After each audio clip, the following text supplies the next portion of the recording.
Welcome to Cats and Rats Podcast, covering your Florida Panthers. Hey everyone, welcome to the newest episodes of the Cats and Rats, episode 34. Cody, I've been waiting for this one for a while, the Beezer. We'll get into some goaltending with our guest here that I'm going to introduce. Not James Reimer? James Reimer? Throw that one out there. Sometimes throwing that one out there. Or Adam Boquist?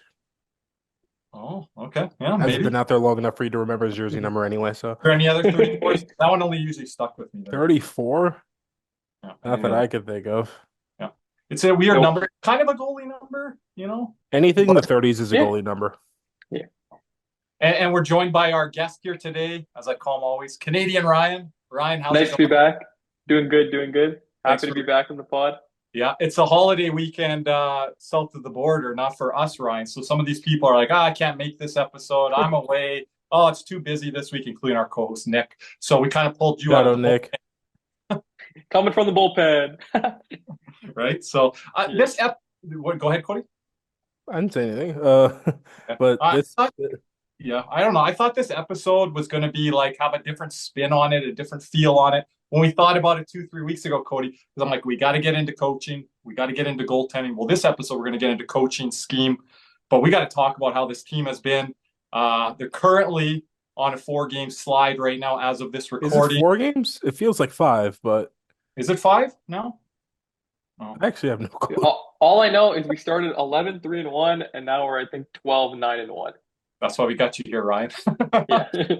And we have the rival Toronto Maple Leafs, whether you believe they're rivals or not, now leading the Atlantic Division. But, where do we want to start here, gentlemen? We're going to get into some questions here as we get this panel going. But this team right now is hitting a skid, the Stanley Cup hangover. Paul Maurice talked about, this is going to happen at some point. And I think it's fine in the sense that it's happening right now against very quality hockey teams. It's not like we're losing to the San Jose Sharks and Anaheim Ducks of the world here, which we're going to have them coming up soon enough. We do. Yeah. We do have the hardest schedule so far played. Do we have the hardest schedule? Yeah. Okay. It gets easier next week when we play Pittsburgh, and I think Philly might be in there, if I'm not mistaken. But also, as of this recording, going into the weekend, we're going to face Carolina, who are having major goaltending injuries right now. That's true. So we could definitely steal a win there, or definitely sweep them that weekend series, but but if we do sweep them, is it really going to count? Is it really going to be a sweep, Cody? I really don't care. I'm just poking fun at some Rob Brindamore. That was the dumbest quote in the history of coaching. You got swept. It didn't feel like a sweep. It was a sweep, you idiot. But Cody, I posed to our community, what's the issues lately? Is it personnel issues? That's what I'm going to talk about. Is it on the players? Is it on the coaching? Cody, I know you have some tweets to pull up on Paul Maurice that he was quoted to our media here today. Is there other reasons going on? So I asked the community that, but why not you guys start first? And Cody, what do you think is the main issue to attack here? Lack of identity currently.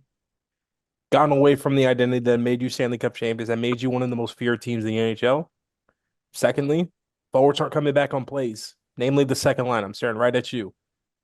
I can give a detailed reason why it's annoyed the absolute hell out of me. In the Washington game, the very first goal, which was the Lars Eller goal, there was a play in the neutral zone where we lost the puck battle and Washington's going the other way. Sam Bennett and Matthew Tkachuk are behind the play. So going into the zone, it's a 3-on-3 scenario. So you have Kulikov, Mikkola, and Verhaeghe were all in the zone trying to attack the puck carrier. Mikkola was along the boards. So Kulikov was a little bit too far in, which is how this pass guy kind of got through it in the first place. Mm-hmm. But the number one thing was Lars Eller came into the zone untouched, uncovered, because Kulikov, his man's also at the blue line. Because remember, we run a man-on-man system in Florida. That was one of the things talked about last year playoffs. Can you win it with a man-on-man system? Because the Carolina of the world has it and the Dallases of the world have it. And both teams have stunted in the third round each time with that kind of system. And Matthew Tkachuk nor Sam Bennett really go to follow Lars Eller. Both of them, Tkachuk stops at the blue line and just floats there for some reason. I have no idea why. And Bennett he tries later, but it's just too late. It's in the back of our net. And there are some people that blame Kulikov there and need to be better in the lane. I could see that argument. I'm a middle lane priority guy. I want him over more, and I want to stick in a little bit better position there. But they're stuck in a 4-on-3 situation. Yeah. Because none of your forwards are playing defense behind you, which is what you're trusting, and that's the system. That's part of our identity. If they're beating us through the neutral zone and through transition, we're in a lot of trouble. And Nate Schmidt said it when he came to Florida. He said, something I've learned is from his previous stops was never trust a forward no matter what. That's the rule of defenseman. And he said when he came to Florida, he actually learned to trust the forward because of how the system runs and how Paul Maurice instills these values in our forwards. So that's where actually our team strength was compared to other teams. Oh, great point there by Ryan. Our system is built off for trusting the forwards. Because guess what? When a defenseman pinches in the offensive zone, he has to trust that a forward is going to get back and cover his point. It's legit a fundamental part of our system. 100%. They've gotten away from it, and it's become way more of an East-West game instead of a North-South game. Yeah, Cody, I want to jump in here because we got a question here from Chuck Jones. But before I get to that, I want to read Jimmy's. He's kind of an eternal optimist in our community, and I love him coming by on our post-game show. Because the other night there, I got pretty heated. That happens every once in a while. Ryan, you were in there. Cody was going, right? Jimmy comes in there. He's like, guys, just tell me about the fourth line. Everything's going to be all right. This is comment from Jimmy. We're just trying to do too much instead of playing our game, just like we talked about. Tkachuk said it best after the loss to Colorado, how we're trying to play their game instead of ours. However, this should be an easy fix. Just get back to playing Florida Panthers hockey. And then to Chuck, I want you guys to jump in on this to answer his question in full here. What is your opinion of why we have given up so many breakaways and odd man rushes against, while the Panthers are rarely getting any themselves? Forwards aren't coming back on place. Yeah. Simple as that. So effort? I don't know if discipline? It's effort. Effort's because I don't want to question their effort because I don't think there are many times this year where they have played with lack of effort. I just think of it maybe that, or maybe Washington if you talk to the right person in the third period. But I really push back on people saying in that Washington game, Spencer Knight was the only one to show up. I saw a guy with the letter C on his jersey that was pretty good through 40 minutes. And no one was pulling on the rope with him, Cody, as I think you agree with me there. Yeah, he was laying hits. He drew the first penalty by being a beast in the offensive zone. Good point. And it's just, I think the biggest problem is 19 has not been good ever since the Tampa Bay series. It's funny how people are just not realizing that we knew he wasn't that great in the playoffs. Florida Panthers Den says here, guys, not just one thing, but several problems. I just want to read this part from him right now, and then we'll continue on. Tkachuk has been off this whole season, not getting in goalies' faces, not seeing hard, clean checks, and his lack of scoring.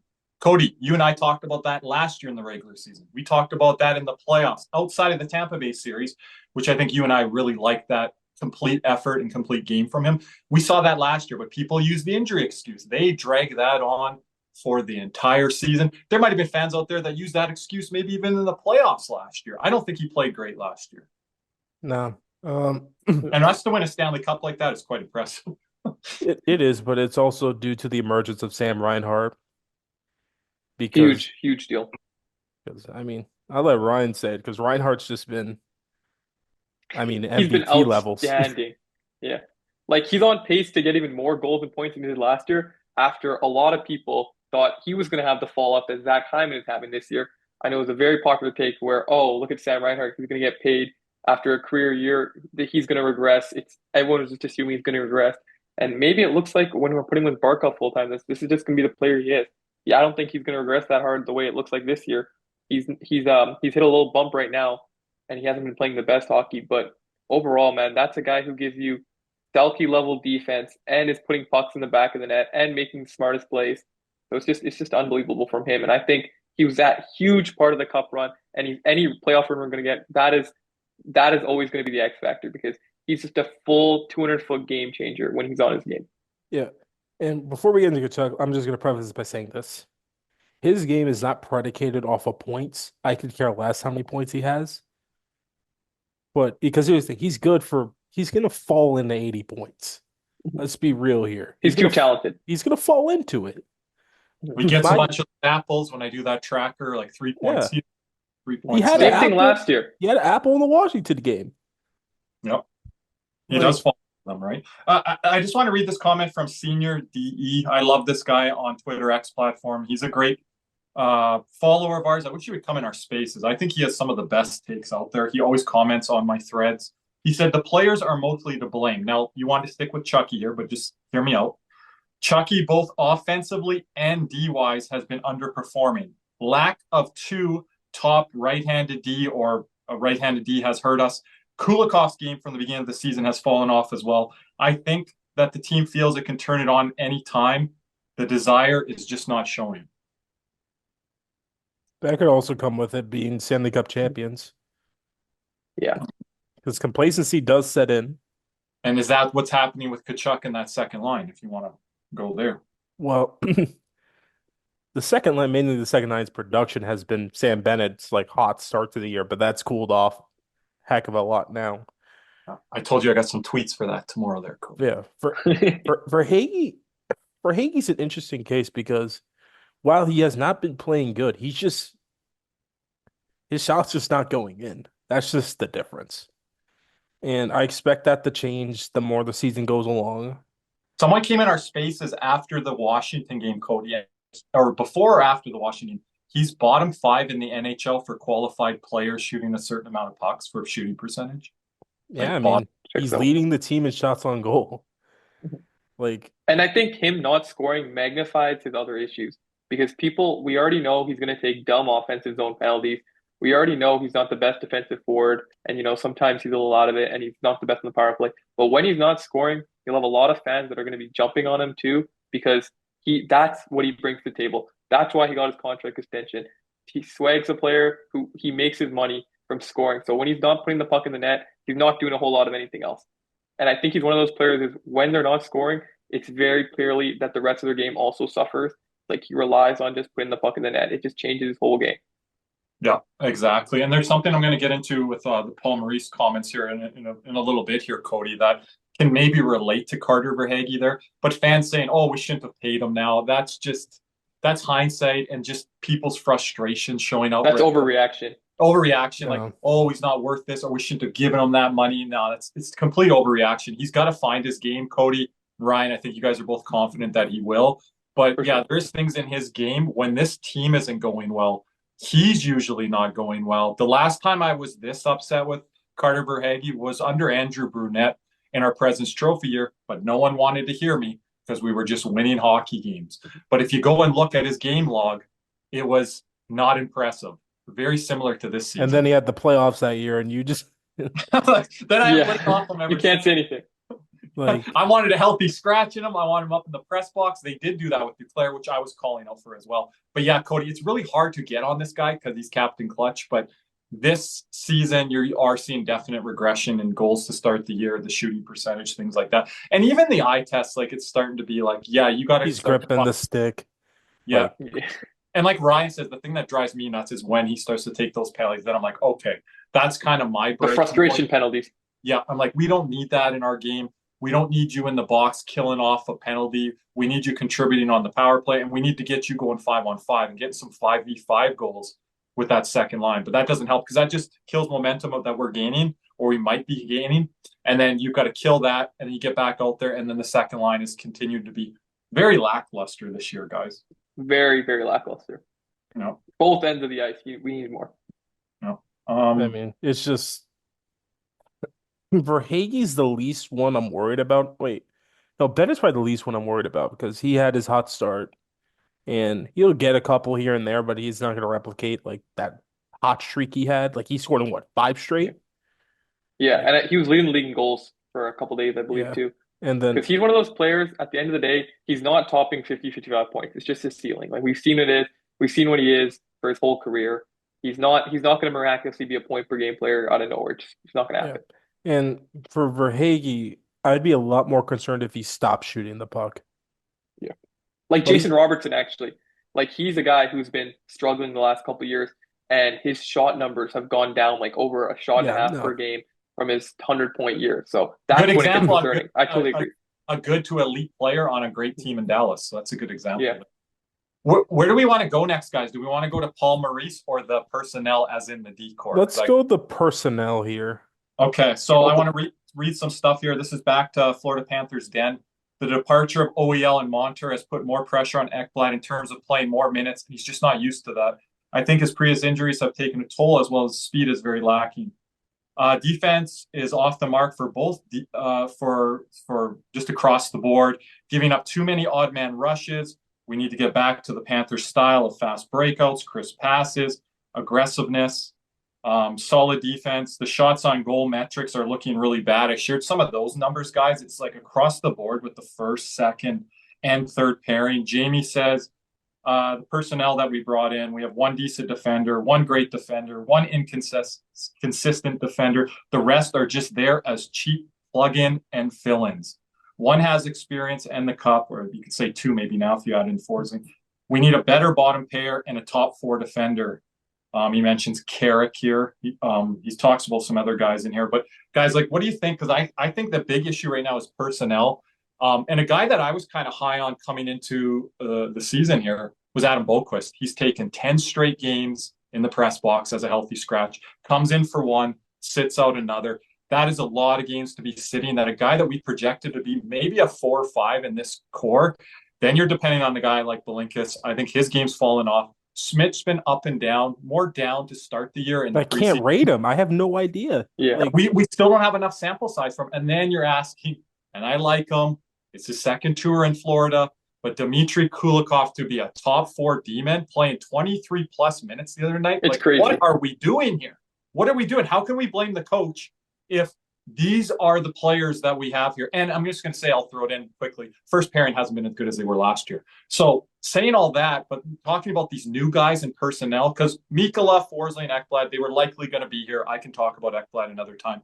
They were likely going to be here. But like, what can you do with this personnel that we're getting? This is what I kind of expected, but this has been a pretty fair drop off from where we started at the beginning of the year to where we are in this slide now. I mean, Right? it's just funny because we thought the worst would have been when Barkov was out to start the year, because we're just sitting there, we're just like, oh man, we don't have, our best defender. And, he's back and it's just fallen off a cliff. Yeah, with Barkov back, isn't that more scary? Like, Barkov's back and look what the D looks like.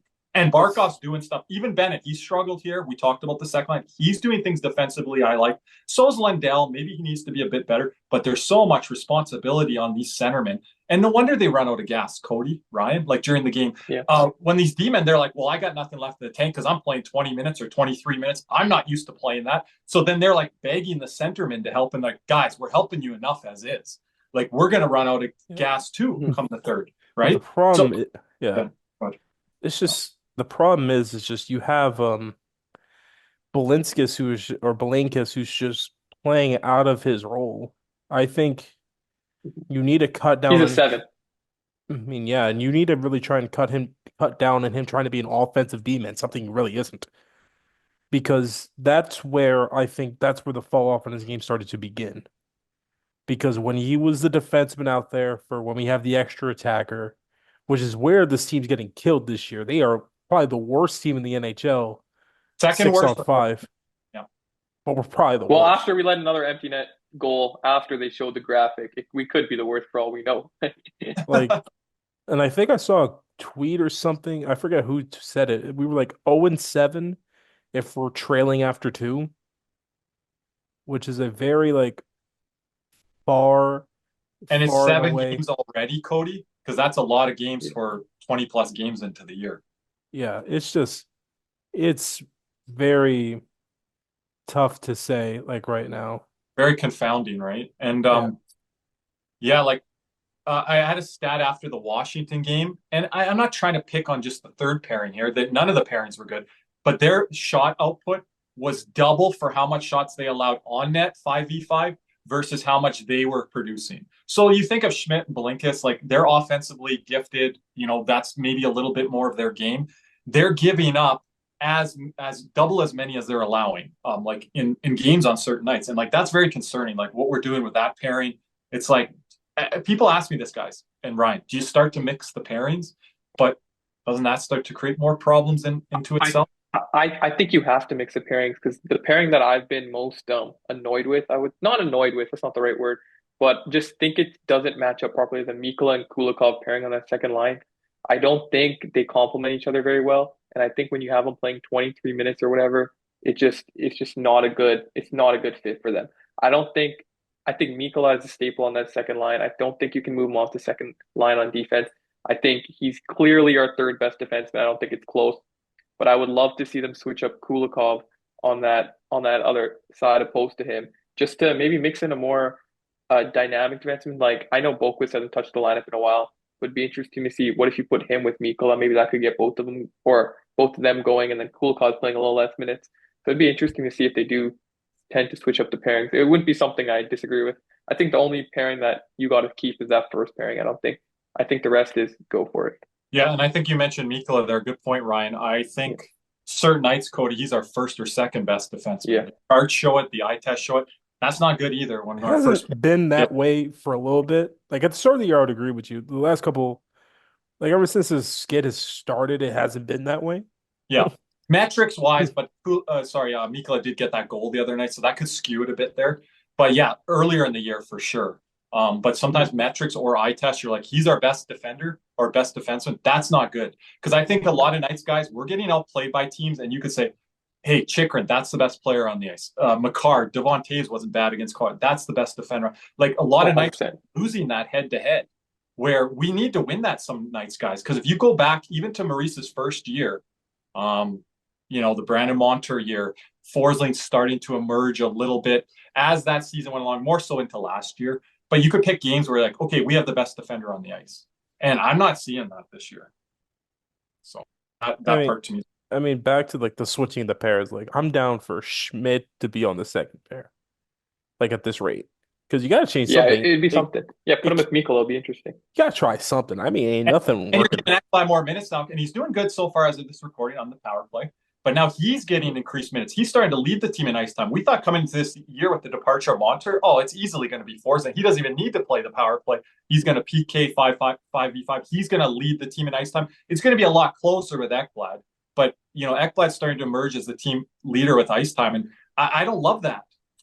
Like we're asking him to do more. But it's also due to the fact we're not taking as many penalties as we did last year. Like we're like 5v5, yeah. Yeah, we're not taking nowhere near as many penalties. But now Ekblad's asked, I've told you about this. If you want to be a number one defenseman, you got to be all purpose. Right now, Ekblad's doing every part of the game. He's all purpose right now. Like 5, but that's concerning to me a little bit because we need a guy like that healthy as we go into the stretch around the playoffs and things like that. We don't need him like rounding into form. Now, we need to see him play well and stay healthy, guys. But like, let's not overextend him here. Do you feel that, Cody? You think that's a problem going to move forward? Well, only matter one thing to find out. Contract year, anything could happen. Exactly. He loves it. We've seen it before. I think coming into the year, they weren't planning him to play this many minutes because, like what Ryan said, get Adam Boquist out there in the power play. Maybe give Schmidt some run. We went all the way down to Blinkist to run the power play. One thing I want to change, though, I don't like the 2D look on the second power play. Oh, I don't think the second power play. I don't even think I don't like the 2D look. I never think we're going to score anyways. Like when I see the second power play unit on, I was like, oh, power play's done. I've been cycle back to there, Ryan, but I don't like surprised they have scored this. I don't like the 2D look. Like I think Malinska should be off the power play entirely, to be honest with you. Like I like Schmidt on power play too because he has experience doing it. And he's not going to take many chances. He's going to try and keep pucks in. He's not going to like Schmidt plays within himself, and that's kind of like the one thing I like about him. Yeah, he's not trying to make those heroic plays, He knows who he is. Like Ben at these last couple of weeks, I've been trying to spin around people, dangle every damn body, like thinking he's like McKinnon out there. Like, and then Tkachuk is just, I don't know. It's like he wants to be something he isn't. Like, I need you to be the net front nasty Matthew Tkachuk that we signed, we traded for, that this entire fan base fell in love with. Like Like, what happened to like that first game against Tampa where he just took out Kucherov, and Kucherov hasn't done a thing against us since. Yeah, because if Kachuk's doing that stuff, it opens up for the forwards and Yeah. other. That's a part of the game too that I think we're kind of forgetting Like, to but like mention. And against he hasn't been as much of an agitator either, too.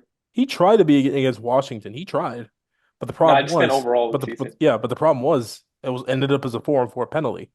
There's been a couple games this year. I don't know if I'm getting it right, but the Nashville one or around that time, he's been trying stuff.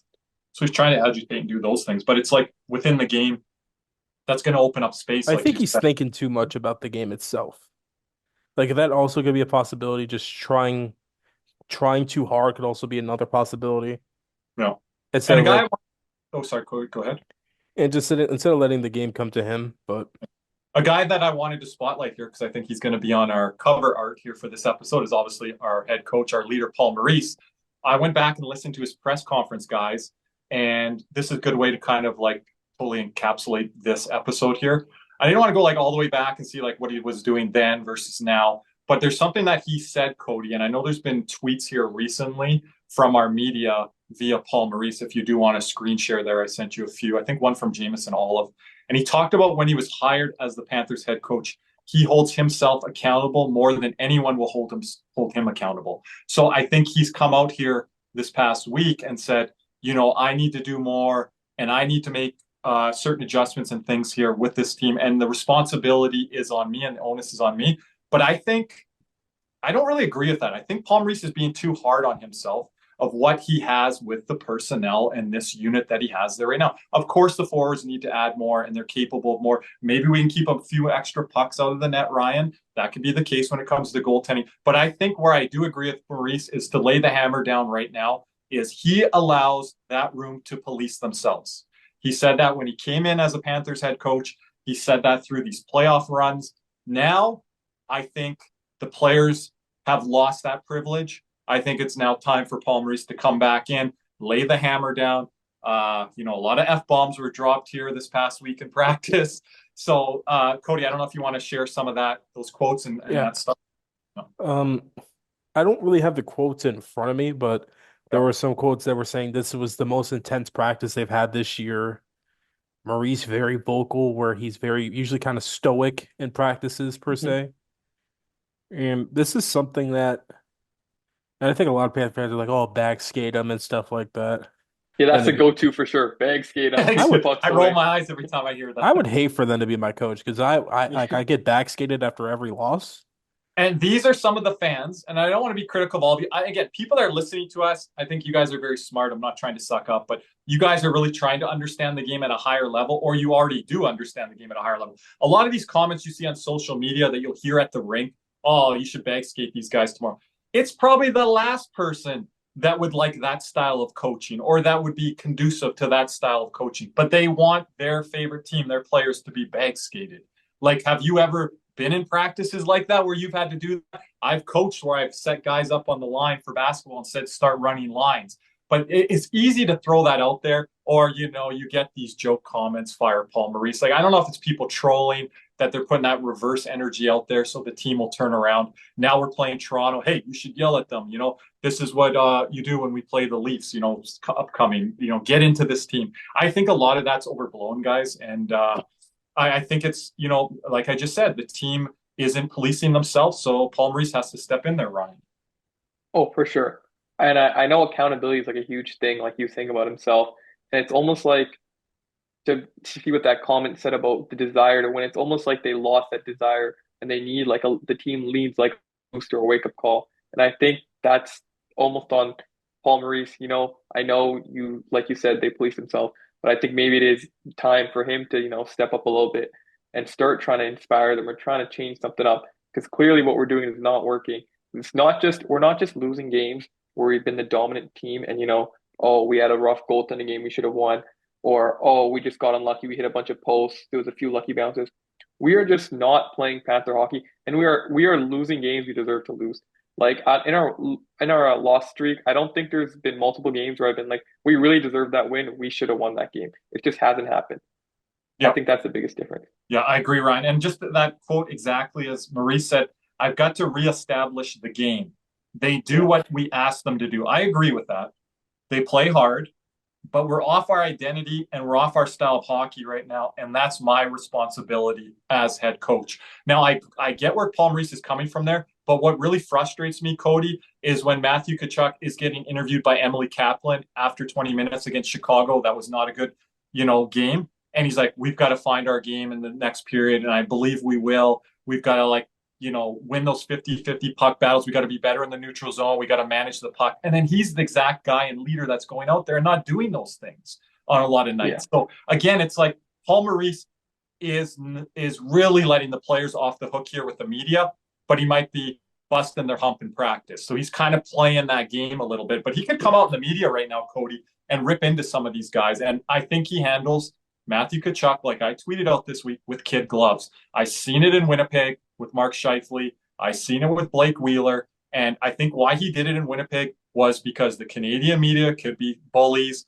They can be very hard on players. So he wanted to alleviate and take that pressure off these players. But Cody, I have no problem with him calling out some of the star players, like I say, a Matthew Tkachuk, a Carter Verhaeghe, and holding them accountable that way. Because if you're doing things in practice or saying you're calling timeouts within games and you're not seeing any adjustments made by these players or like that work rate level going up through the roof, then there's a way that you can do that, right? And there's coaches still in the league that do that. Look what Jim Montgomery did with Boston. Now, it didn't turn out so well for him in Boston, but I agreed with what he did, and I think you did too, Cody. John Tortorella's done it this year with Michkov, and then he's kind of explained what he's like as a rookie, where they're communicate with him better. But there should be no excuses at this point with guys like Matthew Tkachuk and the leaders of this team. It's just, I think Maurice just likes to keep everything in the room. You gotta understand something. Yeah. He was the head coach of the Toronto Maple Leafs when they were an absolute clown show. Worst GM in the world, John Ferguson Jr. I just think it just depends on the coach. And once again, he won a Stanley Cup last year, so he has some carte blanche about him. So it's not like I don't think it's that level yet to call a guy out in the media. How about take Tkachuk off the power play when he turns the puck over? Do that instead of calling a guy out. You saw Verhaeghe drop down the lineup. He doesn't do it with these star guys. If Barkov was playing Cody and Ryan like he was a couple years ago, seasons ago, me and Nick got on him a lot in the post game. We knew there was things going on away from the ice with Barkov. But his baby mama drama. Yeah, baby mama drama. But regardless of that, it was happening on the ice, and it wasn't the Barkov we were accustomed to. You can argue this year this is not the Tkachuk you're accustomed. Me and Cody called it out last year, but pretty much a lot of fans are calling out now because they see the plus minus, they see the goose eggs, they see different things that are very visual on box scores. They could look at the advanced metrics. Not great there probably either. You can see the turnovers very clearly. So again, a way that you can hold guys accountable. Hey, you're coming off the power play this time. Yeah, and most of all, record, because a lot of people who don't watch every game or whatever, or don't keep up with all the stats, at the end of the day, they're looking at their team's record and they see something off. And when we're barely a couple games over 500, and you look at your star player, and that's the first person you're going to blame. I think that's another thing. Yeah, teams that you laugh about, Ryan, in the Western Conference, Seattle, Calgary. They're catching up to us. So does that mean that we're going to be the definition of mid here soon? So, and then those two teams are going to drop right back down where they. No, one's going up and one's replacing the other. Seattle's going to be right in that wild card, like I said. But there's a guy in Seattle, by the way, that's on a 3-game goal scoring streak right now. That's elite. But as a defense, but I don't like. You can do different things here, and I think Paul Maurice puts himself up against the wall when I see things as a coach that you can do. And my many years of coaching, this is the Cats and Rats podcast, and now they've come back, a special segment. My best players in that scheme, because you have that trust with them. You can't come in day one and say, "Hey, Tkachuk, Barkov, do this and listen to me," because I was in Winnipeg and I got further than you guys have ever have. They're not going to listen to that. But now I think Paul Maurice has the ultimate trust with his players. Anything he tells them to do, they're going to do. I think these is a good group of guys. They work hard. I think some of the new guys are having a hard time adjusting for sure, because I don't think they're up to snuff like some of the players that went out the door. But that's besides the point. The guys that are here, that have been here, we expect more from. And I think there's different ways that Maurice can go about it than dropping F-bombs or bag skating them or different things like that. So we'll see if this works. Going into this tough stretch here against Toronto and Carolina. But I don't know if you guys have anything else on that front. This slump is very similar to the one we had about 2 weeks after the trade deadline last season. like Yep. right around the same thing. When we lost to Montreal, I remember that game around there, right? Lost to Montreal, lost to Boston, lost to New York, Yeah. and I'm confident they'll figure it out. Like I'm at probably like 5, 6 on the worry scale, where people are probably like 9, 8, 9. That's where I am, Cody, because of the personnel. Someone asked me my level of concern. I'm around a 6, 6.5. Most of those points, 3 or 4 of them, are the personnel on the D. That's why I'm But very low. I'm like about a 3, 3.5. If you take but that away, but if you but here's where I'll argue. If your best players become your best players, the personnel will fall right along with it. it'll help, but it's going to mask Yeah. some things that I think It's are gonna still mask things, but that's all we need to do right now. We just need to get to the Mhm. deadline. That's all we need to do. deadline. Yeah, I'd say before the deadline, but you keep saying deadline, deadline. I want stuff done before that. You know that. Yeah, but you're not the GM, so we're not going to get that wish. But if But it happens, you're like, oh, Kirby, it happened. Wake yeah, up one thank January. yeah, but in Zito's tenure, it hasn't happened, so I'm not counting on it. But the cap's going up, and these managers are getting aggressive now. 4 Nations coming up. Like there's going to be a lot of activity here, a lot of meetings, a lot of get-togethers by these GMs. You're seeing Chris Drury put out in a general manager email, "Hey, Chris Kreider's available." Like stuff's That's happening. crazy to me. But Yep. it's And a it was lot. double. It's a lot of madness going on in the NHL right now. But Ryan, we appreciate you coming on with us tonight. Anytime, Please thank you. please say where everyone can find you. You can find me on X now at just a Raian Chunara, Raian, and then Chunara. And then if you have Instagram, Ryan.c10, Raian.c10. And happy to talk to any of you guys. Yep. Appreciate it, Ryan. Kirby rocking some more merch from our sponsor, This CanesWear. This might be from CanesWear, from the official FLA team shop. Shout out to our community there. You got no pucks today for me? No, I'm not. I don't have my pucks. Okay. Panthers Fever is here. Are you geared up? CanesWear in Davie is a place for all your Florida Panthers needs. They have the latest gear for our favorite NHL team: jerseys, polos, t-shirts, hoodies, hats, and more. CanesWear has you covered. Stop by their store in Davie or at PanthersWear.com. Again, that's PanthersWear, WEAR.com for all of your Panthers gear. And as always, let's go, Cats.